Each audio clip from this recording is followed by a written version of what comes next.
n'y a que deux émotions principales chez l'humain, l'amour ou la peur. Chaque autre émotion découle de l'une ou de l'autre. C'est la dualité de l'esprit humain, il est soit en état d'aimer, soit en état de craindre. Ces émotions primordiales sont des vibrations s'exprimant à l'intérieur d'un champ de fréquences. Les fréquences hautes équivalent à un fort sentiment d'amour. Les fréquences basses équivalent à un fort sentiment de peur. Métaphysiquement, nous sommes des êtres binaires.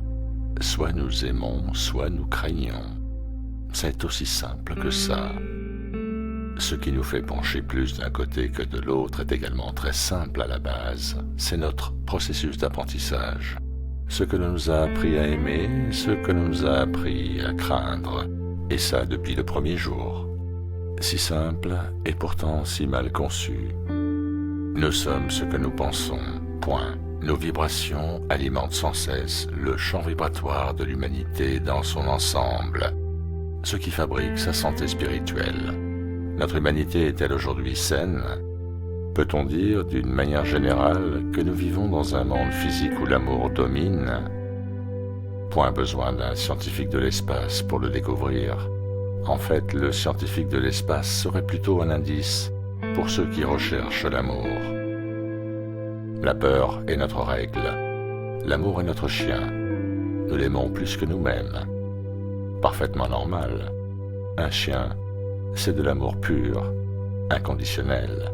Alors j'ai fait un rêve. Dans ce rêve, je me suis réveillé un matin dans un monde où l'empathie, l'attention et le respect étaient les valeurs matricielles gravées dans le marbre. Il m'a fallu un moment pour m'y faire. Un environnement où l'amour est pur est quelque chose dont nous n'avons pas idée, alors s'il vous plaît, compatissez. Soudain, ça m'a frappé. L'amour, ressenti dans son expression la plus chaude, de la tête aux pieds, le plus haut champ vibratoire en action. Ce sentiment exquis de partager la même conscience. Très exaltant, mes chers compagnons humains. Partout où mon regard se tournait, je pouvais le ressentir.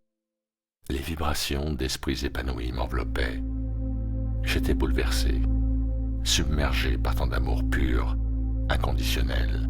Des larmes glissaient sur mes joues. Je n'arrivais pas à y croire. Mon cerveau ne pouvait pas croire mes sens. Ce n'est pas du tout ce que l'on m'avait appris. Sans effort aucun, je me mélangeais avec tout le monde. Partout, l'harmonie semblait installée. Aucune tension à l'horizon. Légèreté et joie prévalaient. C'était vivant, palpable. Alors je me mis à pleurer comme un enfant et une vieille dame s'approcha de moi. Elle me dit avec un sourire authentique: « Qu'est-ce qui vous rend si heureux que vous en pleurez?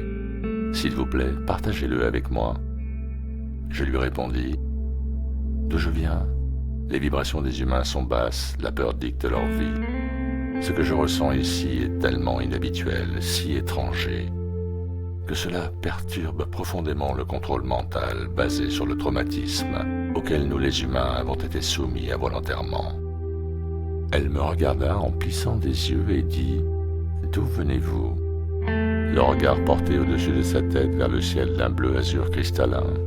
Je lui dis: « Je viens d'un endroit où le ciel n'est plus jamais bleu, les humains des esclaves et l'esprit disparu. » Alors elle s'approcha de moi et murmura: « Satan !» Je lui dis oui. Prenant un sourire narquois, elle dit en élevant la voix: « Nous l'avons chassé d'ici il y a 100 ans. Et que faisons-nous pour le garder à l'écart, allez-vous me demander?